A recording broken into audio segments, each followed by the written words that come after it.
Behold, the Lamb of God who takes away the sins of the world.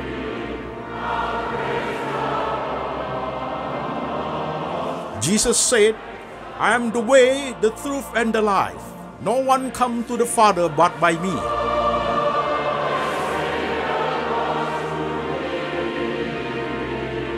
For God so loved this world, so he gave his one and the only Son. Whoever believes in him shall not perish, but have eternal life. Shalom, jemaat sekalian, saya Pendeta Antoni Chang. Salam kepada jemaat setia pendengar firman lewat lembaga Antoni Chang Ministry International. Tema kita hari ini adalah khawatir tetapi dipelihara Tuhan. Khawatir tapi dipelihara Tuhan. Kontemplasi part 20 bagian ke-20. Firman Tuhan kita ambil dari satu bagian saja, yaitu dari Injil Matius pasal 6 ayat 25 sampai 34. Demikian firman Tuhan.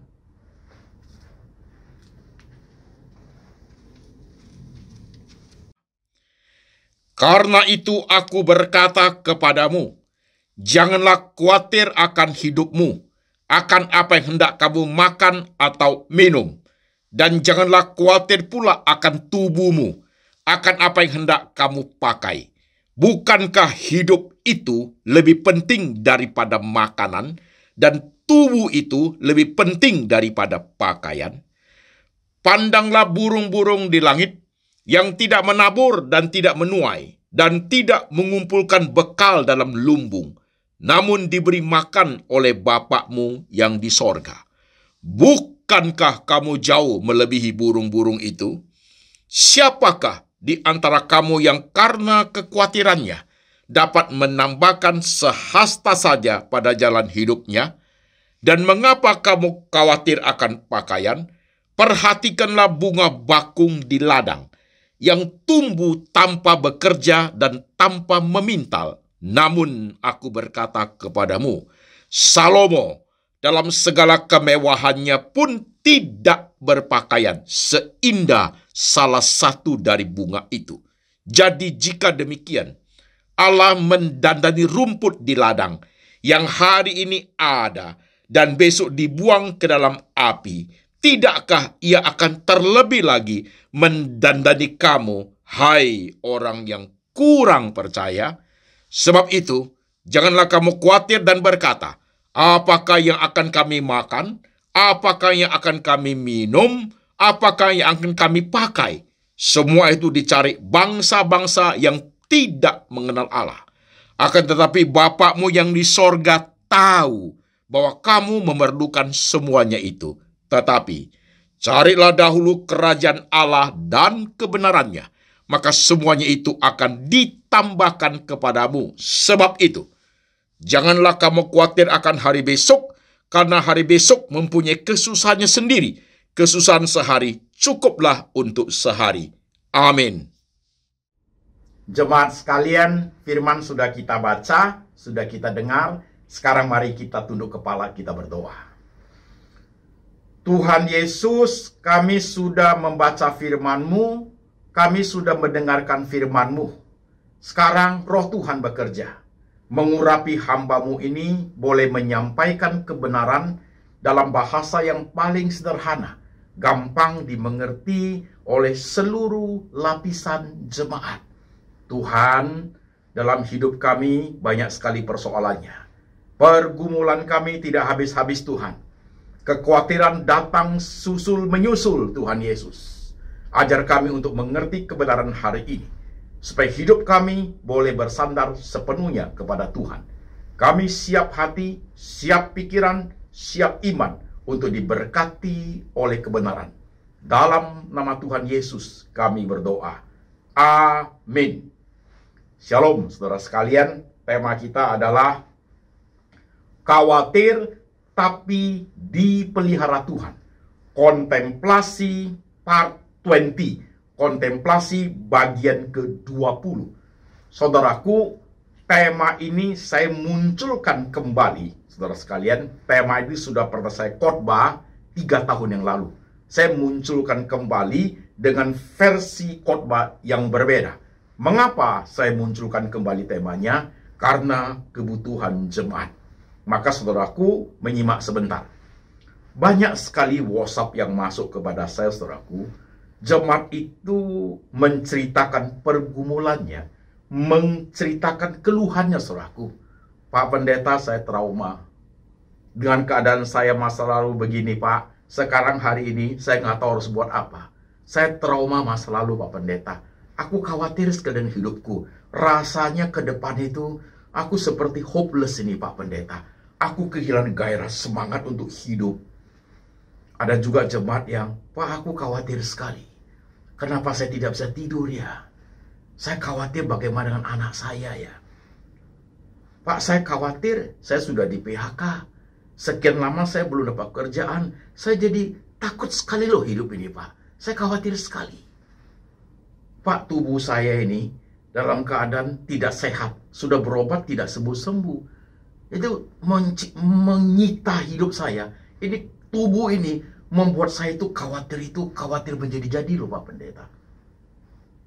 Bisnis saya ini nggak maju-maju. Dan keuangan saya sangat sulit, Pak Pendeta. Saya dililit hutang di bank. Membuat saya itu kadang-kadang malam jam 4 subuh baru tidur, Pak Pendeta. Jemaat yang masuk WhatsApp saudaraku begitu banyak mengeluh tentang kekhawatiran hidup. Maka harus muncul tema ini. Khawatir tapi dipelihara Tuhan. Saudara sekalian.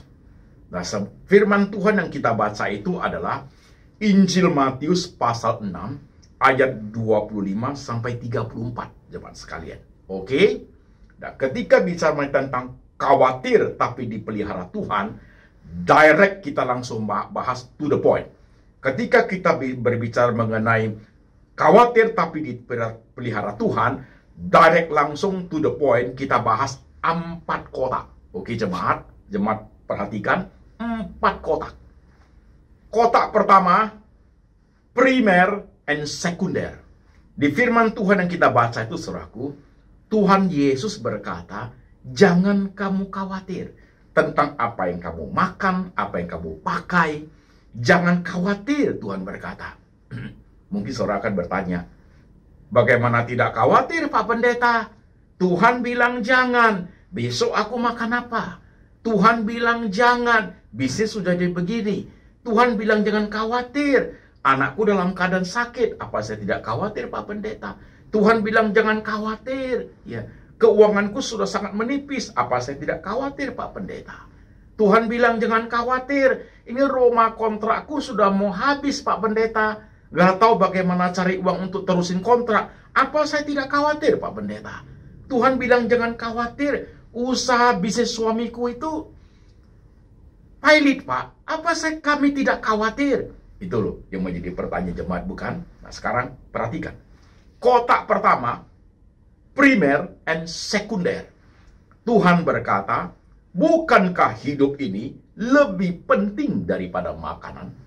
Bukankah hidup ini lebih penting daripada makanan? Saudara-saudara sekalian, 4 tahun yang lalu, ketika saya divonis oleh dokter, jantung saya tersumbat 5 bagian, saudaraku. Dan saya harus operasi bypass di Penang. Setelah selesai operasi bypass, dokter mengatakan banyak hal makanan yang sudah saya tidak boleh makan. Banyak makanan yang sudah saya tidak boleh makan. Ya, saya harus iyain kepada dokter. Setelah pulang ke Jakarta, setengah tahun kemudian, saya mengalami pendarahan mata, dioperasi di Singapura. Setelah selesai operasi, dokter mengatakan faktor gula, diabetes menyebabkan mata saya seperti ini. Saya sudah tidak boleh makan makanan yang manis supaya mata yang tinggal 1 ini bisa bertahan lebih lama. Saudara sekalian, mari jemaat menyimak. Udah jantung dioperasi, tidak boleh makan ini itu. Kemudian mata dioperasi, tidak boleh makan yang manis-manis. Di Singapura tuh, saudaraku, saya ke tempat food court, masih saudara tahu itu kan, Takashimaya, saya masuk ke situ. Saya perhatikan setiap counter makanannya, saudaraku. Ini saya nggak boleh makan, itu saya nggak boleh makan, ini babi panggang saya nggak boleh makan, ini nasi di claypot saya nggak boleh makan. 1, 2, 3, 4, 5. Ini buah-buahan manis saya nggak boleh makan. Saudara sekalian, jujur dalam dunia hidup ini, terbit kekecewaan dalam hidup saya loh. Saya merasa sedih sekali, saudaraku. Karena makanan-makanan saya sukai semua selama hidup ini saya makan sekian puluh tahun itu, saya tidak boleh makan. Saya jumpain satu counter di pojok, itu makanan rebus, saudaraku. Sayur direbus, ya. Ada sedikit tahu direbus, ada bakso direbus. Itu yang rebus-rebus saya boleh makan, saudaraku. Hanya itu, yang lain udah gak bisa. Tapi saya pikir, saya pilih apa? Saya pilih hidup atau pilih makan? Pasti saya pilih hidup. Saya belajar untuk tidak makan makanan seperti itu. Toh masih ada yang saya makan. Berarti kebenaran benar, saudaraku, ya. Kata Tuhan Yesus benar, saudaraku, ya. Hidup ini lebih penting daripada makanan. Jikalau saudara diperhadapkan dengan suatu situasi di mana, saudaraku, banyak makanan yang sudah saudara tidak boleh makan. Kalau saudara makan, itu akan mengancam kehidupan, menjadikan saudara mati. Saudara pilih mana? Mana lebih primer, mana yang primer, mana yang sekunder? Hidup atau makanan, saudaraku? Coba pilih. Saya pilih yang Tuhan ajar. Hidup ini lebih penting daripada makanan. Banyak makanan yang sudah tidak bisa saya makan, tapi masih ada makanan sekunder yang boleh saya makan. Saya punya satu teman, dia operasi bypass jantung. Setelah operasi bypass, dia makan semuanya. Dia bilang sudah operasi kok, kenapa nggak boleh makan? Dia hanya bertahan 1,5 tahun. Kemudian jantungnya tersumbat kembali, mati, saudaraku.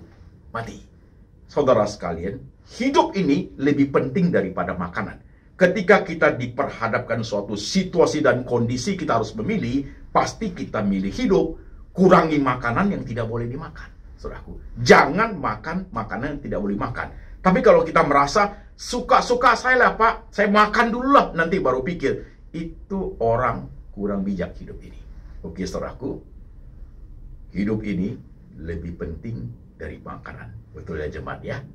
Poin yang kedua, yang tadi primer dan sekunder itu, Yesus berkata, tubuh ini lebih penting daripada pakaian.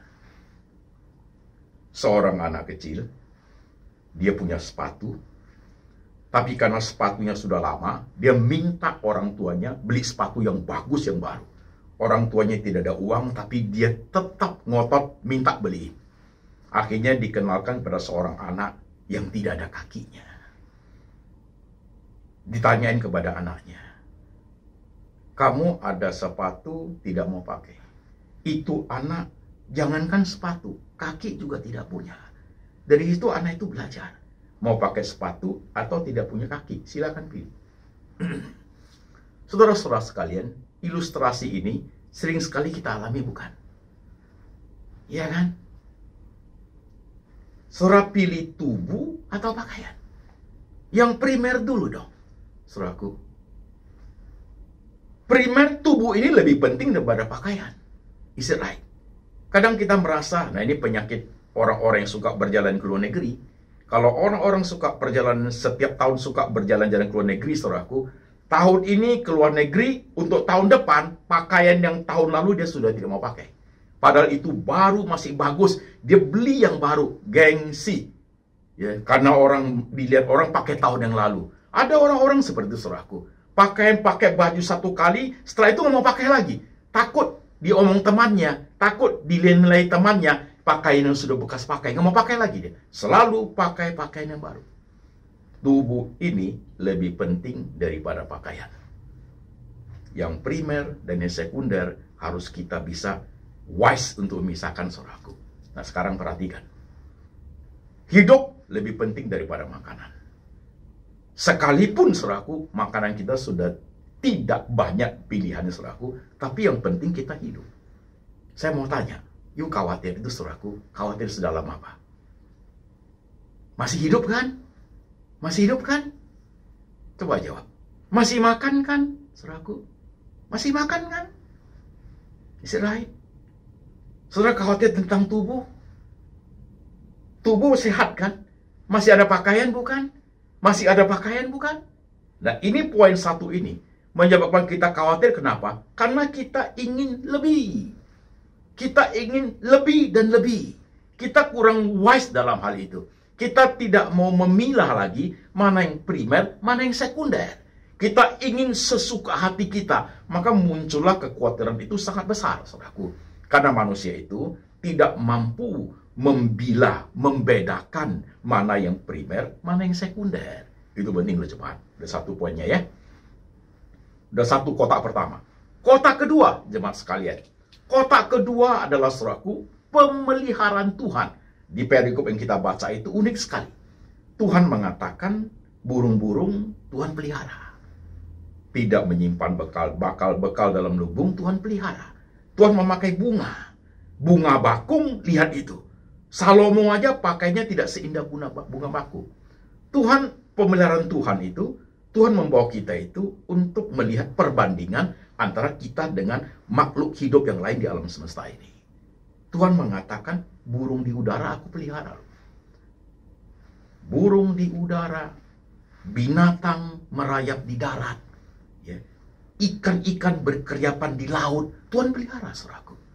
Dari burung paling hebat, burung Raja Wali paling kuat, sampai burung yang paling kecil, burung pipit, sampai burung cendrawasih yang paling mewah, saudaraku. Tuhan pelihara. Saudara, perhatikan pelan-pelan hal ini. Ini perbandingan, saudaraku. Tuhan memakai burung, Tuhan memakai bunga bakung. Seluruh alam semesta. Saudara, ada piara binatang di rumah. Biar lebih dekat pembahasan ini, saudaraku. Ada yang jemaat yang suka piara kucing. Ada jemaat yang suka piara anjing. Keluarga aku itu, saudaraku, saudara saya itu, piara itu anjing, saudaraku. Dikasih pakaiannya itu, pakaian anjing itu 70.000, 80.000, saudaraku. Mau tidur itu anjing gosok gigi, men. Gosok gigi itu anjing. Itu dipelihara Tuhan itu. Iya kan? Ada yang suka piara buaya. Ada yang suka piara ular. Itu binatang paling berbahaya. Itu dipelihara Tuhan. Ada yang suka piara ikan di akuarium. Itu dipelihara Tuhan. Apalagi saudara perhatikan. Seluruh alam semesta ini. Makhluk hidup itu. Siamang itu. Monyet itu, saudaraku. Itu dipelihara Tuhan. Burung hantu. Itu dipelihara Tuhan, saudaraku. Burung hantu aja dipelihara Tuhan. Apalagi kita. Wajahku kayak hantu, Pak. Nggak jadi masalah. Burung hantu aja dijaga kok. Apalagi manusia hantu tetap dijaga Tuhan. Tapi saudaraku, pelan-pelan menyimak khotbah ini. Sense kita punya kepekaan rohani di alam semesta ini, saudaraku, hampir hilang. Karena kenapa? Karena sudah ditutupi oleh rasa kekhawatiran kita yang amat sangat. Kita nggak sense lagi di alam semesta ini. Kita lihat ayam, kita lihat ikan, kita lihat ikan di akuarium, kita lihat binatang, kita lihat kupu-kupu di pekarangan rumah kita. Itu kupu-kupu tipis sekali. Dia hidup. Itu dipelihara Tuhan. Sense kita sudah hilang semua. Dimensi of God tentang binatang-binatang seperti itu hilang semua. Karena mata kita sudah tertutup oleh kekhawatiran. Kita nggak lihat apa-apa, saudaraku. Kasihan itu manusia. Kasihan itu manusia, saudaraku. Maka Tuhan mengajarkan suatu perbandingan. You lihat itu. Burung apapun, you lihat binatang di laut, you lihat binatang di darat, dari yang paling jelek, paling berbahaya, paling menakutkan, paling unik, itu Tuhan pelihara. Kita lebih daripada itu, saudaraku. Kita lebih daripada burung hantu. Kita lebih daripada itu. Nilai kita lebih daripada itu. Kalau yang seperti Tuhan jaga, apalagi kita. Kebenaran ya, Pak? Yes. Tapi sense untuk itu hilang manusia itu. Hilang, saudaraku. Sebenarnya dalam alam semesta ini, saudaraku, Tuhan tempatkan banyak benda-benda hidup itu supaya kita sense tentang pemeliharaan Tuhan. Begitu, saudaraku. Supaya kita sense. God speak through creatures. Tuhan bicara lewat seluruh makhluk hidup di alam semesta itu. Supaya kita sense tentang kebesaran pemeliharaan Tuhan. Tapi kita nyimak nggak khotbah hari ini, jemaat sekalian? Ini penting, jemaat. Kotak pertama primer sekunder. Kotak kedua pemeliharaan Tuhan. Seluruh alam semesta jaga Tuhan. Apalagi you and me. Kita lebih daripada mereka. Nilai kita lebih daripada mereka, saudaraku. Iya kan? Kotak ketiga. Kotak ketiga itu nilai kekekalan. Nah, saudaraku, manusia seperti kita ini, kekhawatirannya plus-plus, saudaraku. Kenapa? Karena kita punya nilai kekekalan. Yang binatang, alam, makhluk hidup yang lain nggak punya, saudaraku. Kita punya nilai kekekalan. Kita bisa evaluasi masa lalu. Kita bisa evaluasi masa sekarang. Dan kita bisa predik masa depan. Bahkan kita punya kepercayaan, punya iman tentang kehidupan akan datang. Jadi manusia itu punya nilai kekekalan yang makhluk lain nggak punya, saudaraku. Anjingmu itu, yang kamu sayang itu, dia tidak punya nilai kekekalan seperti kita. Tidak pernah anjing itu berpikir, ini tinggal di rumah majikan ini, majikan perempuan ini galak. Ini anak saya nggak boleh tinggal di sini. Bahaya masa depan anakku ini. Mesti pindah ke rumah mana ya? Dia mau planning. Nggak ada. Anjing tidak punya sense seperti itu. Tapi manusia punya, saudaraku. Manusia punya. Karena manusia punya nilai kekekalan itu, maka worriesnya plus-plus. Kekhawatirannya plus-plus, teman sekalian. Nah, Tuhan tahu itu. Maka muncullah kotak ketiga itu. Tuhan Yesus berkata di Matius pasal 6 ayat 34. Khawatirmu cukup 1 hari saja. Karena besok masih ada kekhawatirannya lagi. Khawatir sehari cukup untuk sehari. Itu bukan untuk binatang, saudaraku. Itu bukan untuk makhluk lain. Itu for us. Untuk human. Untuk manusia yang punya nilai kekekalan itu, saudaraku. Karena Tuhan tahu. Khawatirmu cukup 1 hari saja ya. Karena besok masih ada khawatir yang lain. Khawatirmu cukup 1 hari ini saja. You don't know about future. Kamu tidak tahu masa depan. Tuhan sudah in action menutupi alam pikiran kita, menutupi kita punya sense untuk tidak boleh tahu masa depan. Maka jangan cari peramal, saudaraku. Jangan cari peramal. Itu rahasia Tuhan. Hari ini cukup, besok masih ada kesulitannya, dan hari besok itu ada Tuhan Yesus di situ. Ini cara paling jitu untuk meredakan tentang kekhawatiran hidup, saudaraku. Depending on God. Bergantung kepada Tuhan. Saudara mau? Aku khawatir loh, Pak. 2025 gimana? Kekhawatiranmu itu sudah menjadi kekhawatiran yang tidak perlu. Tidak perlu. Besok aja kita nggak tahu masih hidup atau enggak kok. Mengapa yuk khawatir 2025, saudaraku? For what? Itu apa? Kadang kita manusia itu, saudaraku, kita over, kita kelewat. Pikiran kita, kekhawatiran itu plus-plus itu begitu besar, sehingga hidup ini sudah menjadi tidak ada arti. Hati-hati loh, kekhawatiran yang menjadi-jadi, saudaraku, pikiran itu bisa blong. Kalau rem itu blong, saudaraku, itu bahaya. Saya sudah pengalaman, saudaraku, ketika khawatir itu menjadi-jadi, pikiran ini blong, saudaraku, stres berat, depresi. Pikiran blong, kayak rem itu blong, saudaraku, itu depresi, saudaraku, depresi. Sudah melewati batas kekhawatirannya itu depression. Oke, jemaat, perhatikan poin ini. Nilai kekekalan itu, saudaraku, kita punya. Binatang nggak punya. Nggak punya. Maka Tuhan mengajar kita. Besok aku ada di situ. Tuhan pemegang masa depanmu. Hidupilah apa yang ada padamu saat ini. Pak, aku tidak sesukses dulu. Nggak apa-apa. Masih hidup kan? Masih pakaian kan? Hidup itu lebih penting dari makanan. Masih makan kan? Walaupun makan yang sudah tidak seenak dulu. Masih pakaian kan? Kamu masih pakaian kan? Kamu tidak bugil kan? Masih pakaian kan? Still okay kan? Masih lihat binatang-binatang itu Tuhan pelihara sampai sekarang. Alam semesta ini. Masa you and me tidak dijaga Tuhan? Nilai kita pasti lebih tinggi dari mereka. Mereka nggak dapat diselamatkan loh. Kita diselamatkan loh. Iya kan? Orang-orang yang belum percaya Tuhan Yesus itu dipelihara Tuhan. Apalagi kita yang percaya Tuhan Yesus. Kita yang sudah diselamatkan. Kita umat pilihan Tuhan. Tidak dipelihara. I don't believe it. Aku tidak percaya, saudaraku. Perhatikan khotbah hari, saudaraku. Oke? Kotak pertama, primer, sekunder. Kotak kedua, pemeliharaan Tuhan. Kotak ketiga, nilai kekekalan. Kotak keempat. Nah, kotak keempat ini jemaat sekalian, ini menjadi center daripada khotbah ini. Menjadi center point daripada khotbah ini, saudaraku. Kotak keempat itu adalah kontemplasi part 20. Kontemplasi bagian ke-20. Kotak keempat itu tertulis di Matius pasal 6 itu. Oleh sebab itu, carilah dahulu kerajaan Allah dan kebenarannya, maka semuanya akan ditambahkan kepada engkau. Kontemplasi part 20, kotak keempat. Gimana itu Pak Pendeta? Selama ini saya mengajar saudara tentang kontemplasi, dunia ini Tuhan berikan begitu luas.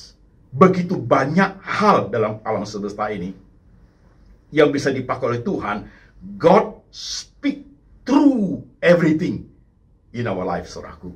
Maka saya ngomong kontemplasi part 20 ya, saudara perhatikan. Melihat kupu-kupu, masa aku tidak dijaga Tuhan? Kau suka ikan di akuarium, lihat tiap hari kasih dia makan, masa Tuhan tidak pelihara saya? Lihat burung hantu aja dijaga Tuhan, apalagi manusia kayak saya. Itu kontemplasi, saudaraku. 5 menit di Starbucks, 10 menit pada saat jam kantor, habis makan. Khawatirmu mulai menjadi. Masa saya tidak dijaga Tuhan? Saya khawatir hal yang sekunder. Pada primernya Tuhan sudah kasih kok. Hidup ini ada, tubuh ini sehat. Kenapa saya begitu khawatir tentang yang sekunder ya? Kenapa ya? Aku terlampau ego nih Tuhan.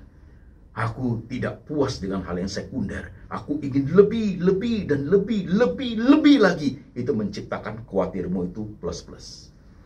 Itu kontemplasi. Sama saya dengan saudara, saya sama loh. Saya manusia biasa, saya juga pendeta. Saya juga khawatir, saya juga bergumul. Gimana masa depan kuliah anak saya? Mereka ke depannya sekolah S1, S2 bagaimana?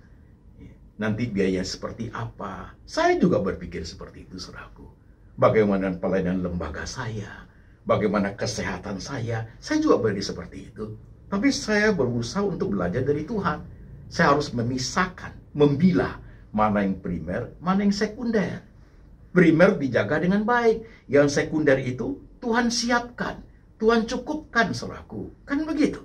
Saya harus memahami seluruh hidup yang saya hidupi, semua lingkaran hidup saya, semua yang ada di sekeliling saya itu membuat saya sensibel. Tuhan jaga semua hal ini. Apalagi saya. Coba yuk kontemplasi seperti itu. Di mana aja bisa, saudaraku. Mau di mall bisa, mau di kebun binatang lebih hebat, saudaraku. Mau di tempat alam terbuka, lihat pemandangan begitu indah, itu bumi, itu alam, itu scenery, itu pemandangan, itu didesain Tuhan begitu bagus. Yuk lihat langit, lihat matahari, lihat bulan, lihat pelangi itu, saudaraku. Luar biasa, you sense tentang God. Saudara sense tentang dimensi God, saudaraku. Tapi dong mau tanya, apakah kita seperti itu? Saya dalam hidup dunia kontemplasi selalu like that, saudaraku. Selalu seperti itu. Saya belajar melihat banyak hal. Tuhan ini bagus banget nih. Tuhan ini, makhluk ini lucu banget ini. Tuhan pelihara loh, saudaraku. Yes. Coba sedikit bandingkan dengan kita. Ya. Kita lebih daripada itu. Lebih daripada itu. Itu kontemplasi, saudaraku. Coba jemaat pelan-pelan perhatikan hidupmu. Praktekkan khotbah hari ini. Praktekkan. Dalam duniamu di bagian dimensi hidup apa aja. Praktekkan. Ketemu teman makan-makan.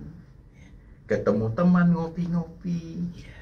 Jalan-jalan sendiri ke tempat-tempat yang lain.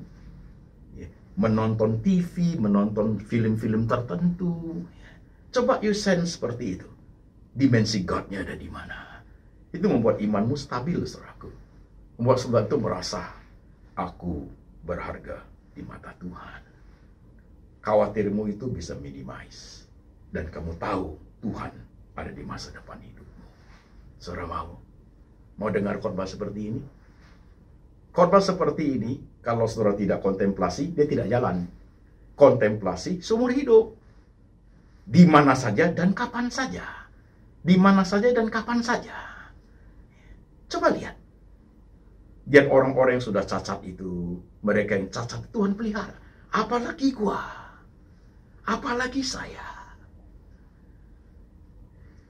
Tuhan mengajar kita untuk melihat primer, sekunder.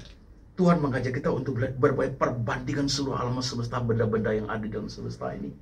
Tuhan mengajar kita untuk memahami past, present, and future. Dan Tuhan mengajar kita untuk mengerti kebenarannya step by step. Cari dahulu kerajaan dan kebenarannya. Memahami tentang kebenaran itu. Saudara mau? Coba lihat hidupmu, jemaat sekalian. Coba lihat hidupmu. Saya bukan orang yang kehidupannya lebih dari saudaraku. Enggak. Kehidupan saya ini pas-pasan, jemaat sekalian. Tapi aku bisa enjoy hidup. Saya bisa menikmati hidup. Saya bisa menjalani hidup. Bahkan saya bisa memberkati orang lain, saudara sekalian. Bisa. Kenapa? Karena saya belajar untuk memahami kebenaran. Saya belajar untuk memahami tentang Tuhan, saudaraku. Saya memahami itu. Saudara mau? Coba lihat dirimu masing-masing. Kalau mata rohanimu sudah gelap, kalau pikiranmu sudah kalut, kekhawatiranmu sudah sangat banyak, kamu tidak sensibel lagi. Seluruh alam semesta itu buta buat you. Buta sama sekali. Kamu tidak rasa lagi ada pakaian ini, kamu rasa tidak berharga lagi di pakaian. Kamu bisa hidup, kamu rasa hidup itu sudah tidak ada gunanya lagi. You sudah bingung, kamu sudah kabur tentang mana yang primer, sekunder. Kasian banget hidup ini. Kasian banget. Mau bawa firman ini pulang, jemaat sekalian. Saya tahu banyak jemaat yang dengar khotbah saya ini. Di WhatsApp ini banyak yang khawatir sekali. Tapi saya berharap khotbah hari saudaraku boleh melegakan jiwamu. Boleh menyejukkan hatimu. Boleh memberikan keteduhan iman. Boleh bawa engkau kepada memahami kebesaran, pemeliharaan, kebaikan Tuhan dalam setiap dimensi hidupmu. Setiap bagian hidupmu, you bisa melihat dimensi God-nya hidup. Jemaat mau? Tuhan tak pernah pergi dari engkau. Tak pernah. Semua alam semesta ini Tuhan jaga. Apalagi engkau yang Dia selamatkan. Apalagi engkau yang Tuhan mati buat engkau. Tidak mungkin Dia tidak pelihara. Tidak mungkin. Tidak mungkin. Ingat kalimat saya, saudaraku. Burung hantu aja Tuhan jaga. Kau lebih baik daripada burung hantu. Tuhan pelihara. Oke? Oke? Mari kita tunduk kepala, jemaat sekalian. Mari kita tunduk kepala kita. Tuhan Yesus, kami ini Tuhan, kadang terlampau khawatir. Khawatir yang plus-plus. Ada saja kekhawatiran kami Tuhan. Di tengah hiruk pikuknya dunia ini. Kadang-kadang kami sudah lupa membedakan mana yang primer, mana yang sekunder. Kadang-kadang kami sangat mengagungkan yang sekunder. Tuhan ampuni kami. Kadang-kadang kami sudah tidak sensibel tentang alam semesta ini. Yang dimana Tuhan mengajar banyak sekali alam semesta ini yang tangan Tuhan menopangnya. Kami lebih daripada makhluk di alam semesta ini. Kami sudah tidak sensi di situ. Tuhan ampuni kami. Kami khawatir masa depan. Kami takut ini itu. Tuhan ajar kami mengerti. Masa depan kami ada di tangan Tuhan. Tuhan Yesus sedang berdiri di masa depan kami. Sedang melambaikan tangan buat kami. Ajar kami Tuhan. Dalam dunia kami hidup ini Tuhan. Selain kami bekerja. Berumah tangga. Berelasi dengan banyak orang. Dunia yang kami arungi Tuhan. Beri kami hati. Beri kami kemampuan. Beri kami komitmen untuk berkontemplasi dimanapun itu, kapanpun itu, dalam waktu durasi seberapa menit pun Tuhan, supaya interaksi kami dengan Tuhan tetap hidup, supaya rohani kami hidup. Kami tidak menjadi luka rohani, tidak menjadi kecewa, kami tidak menjadi sombong rohani, tapi kepekaan kami hidup mengerti Tuhan yang besar. Tuhan, lihat jemaat-Mu masing-masing, Tuhan. Perhatikan setiap mereka yang tertunduk kepalanya hari ini, Tuhan. Engkau tahu bagaimana hidup. Engkau tahu, Tuhan, bagaimana mereka menangis. Engkau tahu jeritan hati mereka, Tuhan. Engkau tahu kekhawatiran mereka, Tuhan. Oleh sebab itu, firman ini tiba kepada mereka, menjadi penghibur sejati dalam hidup mereka, memberikan keteduhan di dalam kemahakuasaan Tuhan. Berkatilah mereka, Tuhan. Beri jalan kepada mereka yang sudah tidak punya jalan. Pelihara mereka, Tuhan, sesuai dengan anugerah, berkat, rahmat, dan kebaikan-Mu, ya Tuhan. Dan biar berkat diturun atas jemaat. Kasih dari Allah Bapa turun atas mereka. Tuhan Yesus, Gembala yang baik, pemelihara jiwa umat. Dan Tuhan Roh Kudus selalu mengingatkan akan kitab suci. Hidup seturut dengan firman sampai selama-lamanya. Sampai suatu hari Tuhan datang kembali menjemput setiap orang yang percaya. Dalam nama Tuhan Yesus. Amin.